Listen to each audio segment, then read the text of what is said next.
चलो 7वां नंबर प्रश्न पढ़ो क्या दिए।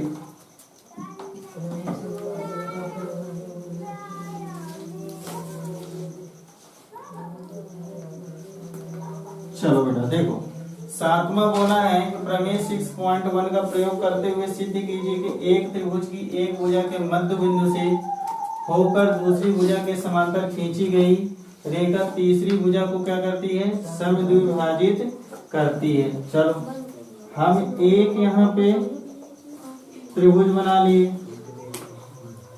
लिए, नाम दे दिए ABC। एक त्रिभुज की एक भुजा के मध्य बिंदु, एक भुजा ये हो गई, इसका हमने एक मध्य बिंदु ले लिया, मान लो यहाँ पे मध्य बिंदु से होकर दूसरी भुजा के समांतर, दूसरी भुजा ये है, एक हमने एक रेखा पे मध्य बिंदु ले लिया। ठीक है, यहाँ देखो बढ़िया से आराम से, एक रेखा में हमने एक मध्य बिंदु ले लिया, दूसरी रेखा के समांतर यानी इसके समांतर एक रेखा खींच दी गई, ये एक रेखा खींच दी गई। ठीक है, इसका नाम हमने दे दिया PQ। ठीक, आगे क्या बोला है, समांतर खींची गई रेखा तीसरी भुजा को समद्विभाजित करता है। ये एक भुजा हो गई, दूसरी भुजा भी बता दी, तीसरी भुजा को क्या करता है, समद्विभाजित करता है, यानी समान दो भागों में बांटता है। यानी कि AQ बराबर QC हमें क्या करना है, सिद्ध करना है। ये तुम लास्ट क्लास 9th क्लास में सिद्ध कर चुके, ऐसा प्रश्न बोला है। बाकी तुम तो जानते हो कि सिद्ध क्या क्या किया, बनता कुछ नहीं है ना। तो यह समझ में आया प्रश्न पूरा क्या बोला है। एक त्रिभुज बनाना है, बना दिए, पहली भुजा के मध्य बिंदु हमने पहली भुजा में एक मध्य बिंदु ले लिया, दूसरी भुजा के समांतर एक रेखा खींच दिया, जो एक समांतर रेखा खींची गई वो तीसरी भुजा ये AC होगी, को समद्विभाजित करता है, यानी कि समान दो भागों में क्या किया, बांट दिया। प्रश्न आया समझ में। चलो अब हल करते हैं क्या, तो सिद्ध हमें क्या करना है, हल यहाँ सिद्ध करना है। क्या सिद्ध करना है बेटा, AQ बराबर में QC बोला है कि ये चीज हमें क्या करना है, सिद्ध करना है। ठीक है, तीसरी भुजा को समद्विभाजित यानी समान दो भागों में बांट दिया, तो ये समान दोनों भाग हो गए। यही चीज हमें क्या करना है, सिद्ध करना है। एकदम इजी प्रश्न, 0 प्रश्न है। ठीक है, यहाँ लिखो दिया है, देखना 0 प्रश्न है। दिया है, क्या दिया है कि AP बराबर PB होगा। क्या होगा, AP बराबर PB होगा। क्यों ऐसा होगा, क्योंकि जो P है, P AB का मध्य बिंदु है। क्या है, मध्य बिंदु है ना। AB का मध्य बिंदु, एक बिंदु जो लिए है P, मध्य बिंदु का मतलब है कि दोनों भागों के बराबर भागों में बांटेगा। मध्य बिंदु का मतलब यही ना हुआ, मध्य बिंदु का मतलब इसके बराबर ये होगा कि नहीं होगा ना। तो AP बराबर PB। ठीक है, तो ये चीज दिया गया है, कोई दिक्कत यहाँ तक। अब प्रश्न क्या बोला है कि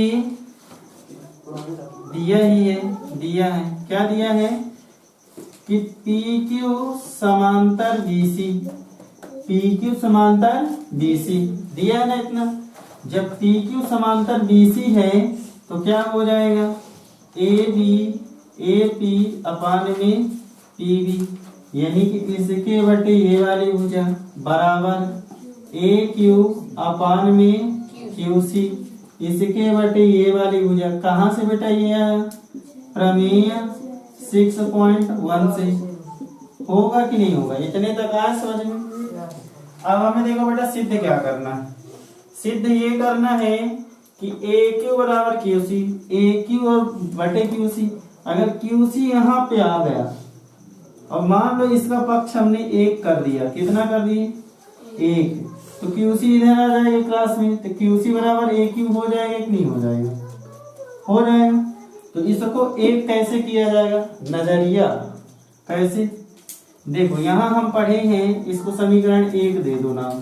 ठीक है, AP बराबर PV, यानी AP की जगह हम PV लिख सकते हैं और PV की जगह हम AP लिख सकते हैं। तो लिख दो AP अपान में AP, AP अपान AP तो था ही, PV की जगह हम क्या लिख दिए AP। क्यों लिख दिए? क्योंकि यहाँ हम लिखा है AP बराबर PV, यानी PV की जगह हम क्या लिख सकते हैं AP लिख सकते हैं। बराबर AQ अपान में QC, यहाँ लिख दो समीकरण 1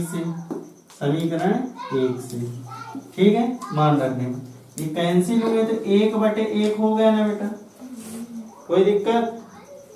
तो इसको यहां समझना, 1 बराबर AQ अपान में QC, तो जब QC का इधर गुणा हो जाएगा तो क्या हो जाएगा QC बराबर में AQ, वही चीज ये दोनों बराबर में है तो क्या लिख दोगे AQ बराबर QC, और यही चीज हमें क्या करना था सिद्ध करना था।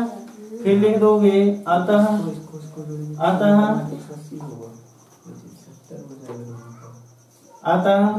ये लाइन लिख देना कि एक दूसरी भुजा के समांतर खींची गई रेखा तीसरी भुजा को क्या करती है समद्विभाजित करती है। समझ में आ गया?